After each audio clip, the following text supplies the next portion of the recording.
Kamusta, aking mahal na pamilya ng mga naghahanap ng tunay na kaliwanagan at katotohanan?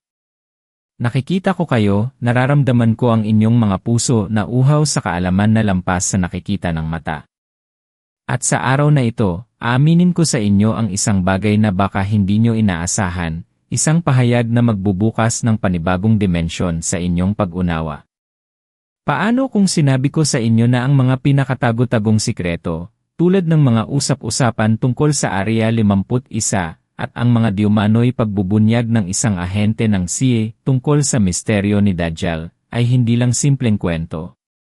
Paano kung ang mga ito ay mga paalala ng isang mas malalim na katotohanan na may direkta at matinding impluwensya sa iyong buhay, sa iyong kaluluwa, at sa iyong buong pagkatao? Hindi lang sa kinabukasan ng mundo, kundi sa iyong kinabukasan mismo. Sa susunod na ilang minuto, aalis tayo mula sa mga anino ng pagdududa at takot, at dadalhin kita sa isang paglalakbay ng pagtuklas. Hindi lang tayo magbubunyag ng mga sikreto na pang-headline, kundi mas mahalaga, ibubunyag natin ang iyong kapangyarihan upang harapin ang anumang manifestasyon ng kadiliman, at ipamuhay ang isang buhay na puno ng liwanag, proteksyon, at layunin. Kung ramdam mo sa puso mo ang tawag ng katotohanan, kung pakiramdam mo ay may mas malalim kang dapat malaman, manatili ka at hayaan mong gabayan kita. Dahil ang matutuklasan mo ngayon ay hindi lang impormasyon, ito ay susi sa iyong personal na pagbabago. Maraming beses, pakiramdam natin, para tayong pinaglalaruan. Ang dami nating tanong, ang dami nating naririnig mula sa iba't ibang sulok ng internet, sa mga balita, sa mga bulong-bulungan, pero parang wala tayong makitang malinaw na sagot. Sino ang pagkakatiwalaan? Ano ang totoo? Mayroon bang mga puwersa na nagtatago ng mga impormasyon sa atin? Ang mga tanong na ito ay nagdudulot ng pagkabalisa, ng pag-aalinlangan, at kung minsan, ng matinding takot sa ating mga puso.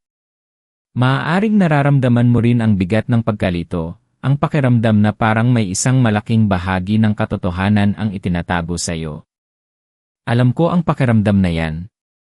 Hindi ka nag-iisa sa pakiramdam na yan, at iyan ang dahilan kung bakit napakahalaga ng usapan natin ngayon. Kilala ko si Pedro.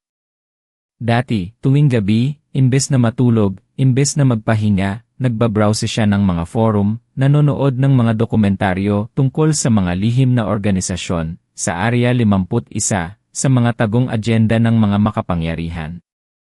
Nagsimula siya sa pagnanais na malaman ang totoo, na magkaroon ng malalim na pag-unawa, pero ang naging resulta ay unti-unti siyang nauwi sa mas matinding takot, sa kawalan ng pag-asa, at sa pakiramdam na siya ay biktima ng isang sistema na mas malaki kaysa sa kanya. Ang mga kwento tungkol sa Dajjal, sa mga itinatagong teknolohiya sa Area 51, sa mga manipulasyon ng mga makapangyarihan sa mundo, ay lalong nagpakaba sa kanya. Naging paranoid si Pedro. Nagsimula siyang magduda sa lahat, maging sa kanyang sarili. Nawalan siya ng kapayapaan sa isip, at ang kanyang pagtulog ay naging isang luho na lang. Ang pagnanais na malaman ang sikreto, ay naging sanhi ng kanyang personal na pagkakakulong. Pero isang araw, habang nakatitig sa kisam ng kanyang kwarto sa gitna ng gabi, biglang pumasok sa isip niya ang isang katanungan. Kung ang lahat ng aking nalalaman ay tungkol sa mga labas na puwersa, tungkol sa kung ano ang ginagawa ng iba, nasaan ako sa kwentong ito? Ano ang aking kapangyarihan? Doon mismo nagsimula ang pagbabago kay Pedro. Dito natin kailangan maintindihan ang isang malalim na punto. Ang mga kwento tungkol sa Dajjal, sa Area 51, sa mga lihim na ahente ng CIA, ay madalas nakatuon sa labas natin. Nakatuon sa mga misteryo na nasa labas ng ating kontrol, sa mga impormasyon na itinatago sa atin, sa mga puwersa na mas malaki kaysa sa ating individual na kapangyarihan. Pero ang pinakamalaking sikreto na dapat mong matutunan ay hindi nakatago sa disyerto ng Nevada o sa mga confidential files ng gobyerno. Ang pinakamalaking sikreto ay nasa loob mo, at ito ay ang kapangyarihan mong pumili ng liwanag sa gitna ng kadiliman.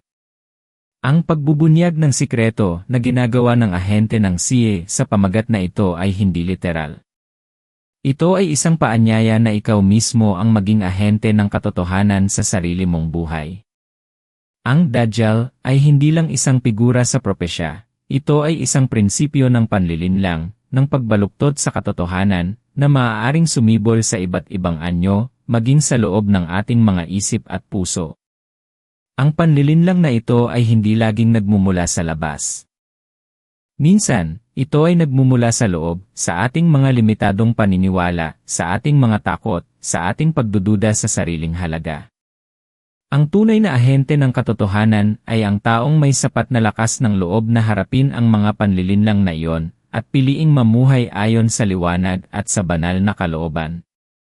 Kaya, ang unang malaking sikreto, ang unang pagbubunyag ay ito, ikaw ay hindi biktima. Hindi ka walang magawa sa harap ng malalaking sistema o lihim na grupo. Ikaw ay may kapangyarihan na makahigit sa anumang panlilinlang na maaaring ihagis sa iyo ng mundo. Ang paniniwalang wala kang kontrol, ang paniniwalang ikaw ay isang maliit na bahagi lamang na itinataboy ng mga malalaking puwersa, ay ang pinakamalaking panlilinlang na maaaring mangyari sa iyo. At iyan ang sikreto na binubunyag natin ngayon. Ang Area 51 sa ating konteksto ngayon ay maaaring sumisimbolo sa mga itinatagong kaalaman o teknolohiya na, kung tama ang gamit, ay maaaring magdulot ng malaking benepisyo. Ngunit, kung hahayaan lang natin ang takot at pag-aalinlangan na kumain sa atin, ang Area 51 ay mananatiling isang pinagmumulan ng pangamba. Ang tunay na Area 51, ang tunay na lugar ng mga hindi pa natutuklasang potensyal, ay nasa loob ng iyong sariling pag-isip, sa iyong kaluluwa. Ang iyong isip at puso ay isang napakalaking repositoryo ng kapangyarihan, ng karunungan, at ng koneksyon sa divine na hindi kayang abutin ng anumang lihim na grupo.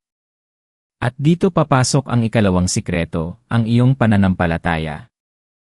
Ano man ang iyong paniniwala, ang malalim na koneksyon sa iyong banal na pinagmulan ang iyong pinakamabisang kalasag laban sa anumang anyo ng panlilinlang at kadiliman. Naaalala ko ang sinasabi sa Jeremias 20:11, sapagkat nalalaman ko ang mga panukala na aking iniisip para sa inyo, sabi ng Panginoon, mga panukala sa kapayapaan at hindi sa kasamaan, upang bigyan kayo ng kinabukasan at pag-asa. Ito ay isang paalala na may mas malaking plano, isang plano ng liwanag at pag-asa na naghihintay sa iyo. Ang Dajjal, o ang prinsipyo ng panlilinlang, ay umusbong kung saan may pagdududa at pagkalimot sa iyong banal na layunin. Kapag naaalala mo ang iyong layunin, ang iyong halaga sa mata ng lumikha, nagiging impermeable ka sa mga pagtatangkang manlinlang.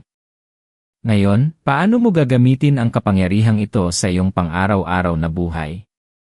Paano ka magiging isang ahente ng katotohanan, hindi lang para sa sarili mo, kundi para sa mga taong nakapaligid sa iyo? Unang-una, sa pamamagitan ng paglinang ng iyong pagkilos sa katotohanan. Huwag tanggapin ang lahat ng naririnig mo. Tanungin mo. Suriin mo. Gamitin mo ang iyong panloob na karunungan, ang iyong intuition, upang makilatis ang totoo sa hindi. Ito ay parang isang muscle, kung gagamitin mo, lalakas. Kung hindi, hihina. Ang Dajjal ay sumisimbolo sa mga mensahe at impormasyon na gumagawa ng baluktot na imahe ng realidad na nagdudulot ng takot at paghati-hati. Kapag binuo mo ang iyong kakayahang kumilatis, ikaw ay nagiging isang pader na hindi kayang sirain ng mga panlilinlang na iyon. Pangalawa, palakasin mo ang iyong pananampalataya. Hindi sapat na malaman lamang ang tungkol sa pananampalataya, kailangan mong isabuhay ito. Ang pananampalataya ay hindi lamang isang konsepto, ito ay isang puwersa, isang energy na nagpoprotekta sa iyo at nagbibigay ng kapangyarihan. Sa Filipos Kabanata 4:13, sinasabi, magagawa ko ang lahat ng mga bagay sa pamamagitan niya na nagpapalakas sa akin. Ito ang kapangyarihan na nasa iyo. Anuman ang iyong hamon, anuman ang sikreto na gustong magdulot ng takot, mayroon kang kakayahang lampasan ito. Ang bawat sandali na pinipili mong magtiwala, ang bawat sandali na pinipili mong magpakatotoo sa iyong pananampalataya, ay isang microscopic leak ng katotohanan sa sistema ng kadiliman. At ang mga microscopic leak na yon, kapag pinagsama-sama, ay kayang pabagsakin ang pinakamalaking pader ng panlilinlang. Pangatlo, maging mapagmatsyag sa iyong sariling kaisipan. Ang Area 51 ng iyong isip ay dapat mong bantayan. Huwag hayaang makapasok ang takot, pagdududa, at negatibidad na nagmumula sa mga panlilinlang sa labas. Iyan ang iyong teritoryo, ang iyong templo. Ikaw ang sentro ng iyong universo. Ang iyong isip ay ang pinakamakapangyarihang kasangkapan na ibinigay sa iyo. Ito ang iyong laboratorio, ang iyong sentro ng kontrol. Dito mo ginagawa ang iyong mga pagpapasya, dito mo hinuhubog ang iyong realidad. Kung hahayaan mo itong mabahiran ng takot at pagdududa, ikaw mismo ang nagbibigay ng kapangyarihan sa mga puwersa ng kadiliman. Sa halip, punuin mo ito ng pag-asa, ng pasasalamat, ng pagmamahal. Ito ang iyong proteksyon. Ngayon, maaaring may magtanong, pero paano kung talagang may katotohanan sa mga konspirasyon? Hindi ba dapat nating malaman ang bawat detalye para tayo makapaghanda? Ang kaalaman ay kapangyarihan, pero may pagkakaiba sa pagitan ng kaalaman na nagpapalaya at kaalaman na nagpapakulong. Ang patuloy na paghahanap ng mga sikreto sa labas, kung wala kang matibay na pundasyon sa loob, ay parang paghahanap ng ginto sa gitna ng bagyo ng walang payong. Maaaring makakita ka ng ginto, pero baka lunurin ka naman ng baha. Ang tunay na paghahanda ay nagsisimula sa loob. Ang tunay na kapangyarihan ay hindi sa pagkolekta ng impormasyon, kundi sa paglinang ng karunungan upang magamit ang impormasyon na iyon para sa iyong ikabubuti, para sa iyong paglago, at para sa ikabubuti ng lahat. Ang tunay na kapayapaan ay hindi nagmumula sa kawalan ng problema sa labas, kundi sa presensya ng iyong inner strength at pananampalataya, kahit sa gitna ng kaguluhan. Kaya sabihin mo sa akin, aking mahal na kaibigan, saan ka man sa mundo nakikinig ngayon, nararamdaman mo ba ang kislap ng katotohanan na ito sa iyong puso? Ay share mo sa comment section ang iyong lugar at ang iyong saloobin. Ang bawat komento nyo ay nagbibigay inspirasyon sa akin para gumawa pa ng mas makabuluhang nilalaman para sa ating lumalaking pamilya na naghahangad ng tunay na kaliwanagan. Ang iyong mga kwento, ang iyong mga realizations, ay nagiging liwanag din para sa iba. Sa iyong paglalakbay, nais kong alalahanin mo ito, ikaw ay may likas na liwanag na kayang magpaalis ng anumang anino. Ang iyong pagkatao ay gawa sa kapangyarihan at pagmamahal. Hindi ka aksidente. Hindi ka isang pagkakamali. Ikaw ay nilikha para sa isang layunin na mas dakila kaysa sa anumang sikreto na itinatago sa iyo. Hindi mo kailangan ng isang ahente ng CIA para magbunyag ng katotohanan para sa iyo. Ikaw ang iyong sariling ahente ng katotohanan. Ikaw ang iyong sariling protector. Ikaw ang iyong sariling liwanag. Ang bawat umaga ay isang bagong pagkakataon upang bumangon, upang maging mas malakas, mas matalino, mas konektado sa iyong banal na pinagmulan. Ang iyong kwento ay hindi nagtatapos dito, at lalong hindi ito ididikta ng sinumang nilalang o ng anumang lihim na samahan. Ang iyong kwento ay isinusulat ng iyong mga pagpili, ng iyong pananampalataya, at ng iyong walang hanggang potensyal. Visualisin mo ngayon ang iyong sarili. Isipin mo na ikaw ay nakatayo ng matatag, puno ng kapayarihan. Ang anumang kadiliman na sinubukan kang linlangin o takutin ay naglalaho na parang usok sa harap ng iyong liwanag. Ang iyong puso ay puno ng kapayapaan, ng pag-asa, at ng malalim na pag-unawa sa iyong tunay na halaga. Hindi ka natakot sa mga naririnig mo dahil alam mo na ang iyong panloob na fortress ay hindi kayang sirain. Ikaw ay naglalakad ng may layunin, ng may kumpiyansa, at ng may pagmamahal. Iyan ang hinaharap na naghihintay sa iyo, ang hinaharap na iyong nililikha sa bawat sandali, sa bawat pagpili. Kaya, isara mo ang iyong mga mata kung nais mo, at sumama ka sa akin sa isang maikling panalangin.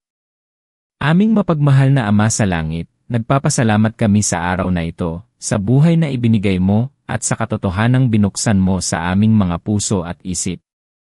Salamat sa bawat pagsubok, sa bawat hamon, na nagpapatibay sa aming pananampalataya, at nagpapalalim sa aming pag-unawa sa iyong perpektong plano. Maraming beses, kami ay natatakot, nagdududa, at nalilito sa mga nangyayari sa aming paligid, sa mga kwento ng panlilinlang at kadiliman.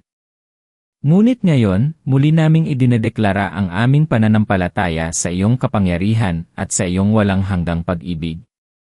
Hinihingi namin, Panginoon, ang iyong karunungan upang makilatis ang katotohanan sa gitna ng panlilinlang. Bigyan mo kami ng lakas ng loob na harapin ang aming mga takot, at palayain ang aming mga sarili mula sa anumang limitadong paniniwala na nagpapakulong sa amin. Palakasin mo ang aming pananampalataya, upang maging matatag kami laban sa lahat ng anyo ng kasamaan, at upang maging ilaw kami sa mundong ito na nangangailangan ng iyong presensya. Naway maging kami ang ahente ng iyong katotohanan, ang tagapaghatid ng iyong pag-asa at pagmamahal sa lahat ng aming makasalubong. Protektahan mo ang aming mga isip, ang aming mga puso, at ang aming mga pamilya mula sa anumang negatibong impluensya. Tulungan mo kaming maalala ang aming tunay na halaga, ang aming banal na layunin, at ang kapangyarihan na iyong ibinigay sa amin. Sa pangalan ni Jesus, Amen. Aking mahal na pamilya, kung ang mensaheng ito ay pumukaw sa iyong kaluluwa, at nais mong patuloy na maging bahagi ng paglalakbay na ito, ng pagtuklas sa mga nakatagong katotohanan at pagpapalakas ng iyong espiritu, huwag kalimutang i-click ang subscribe button at ang bell icon sa ibaba para lagi kang updated sa bawat bagong episode. Ang bawat bagong video ay isang bagong pagkakataon para sa iyong paglago. At kung handa ka ng mas lalo pang palalimin ang iyong pag-unawa sa iyong panloob na kapangyarihan, siguraduhing panoorin ang susunod na video natin na lumalabas dito sa screen ngayon, dahil doon, aalamin natin kung paano mo ganap na maya-activate ang iyong natatagong potensyal. Huwag kalimutang iwan ang iyong mga iniisip, ang iyong mga realizations, o ang anumang tanong sa comment section sa ibaba. Gusto kong marinig ang bawat isa sa inyo, dahil magkasama tayo sa paglalakbay na ito ng pagtuklas at pagbabago. Maraming salamat sa inyong oras at sa inyong bukas na puso. Hanggang sa muli, manatili sa liwanag at sa katotohanan.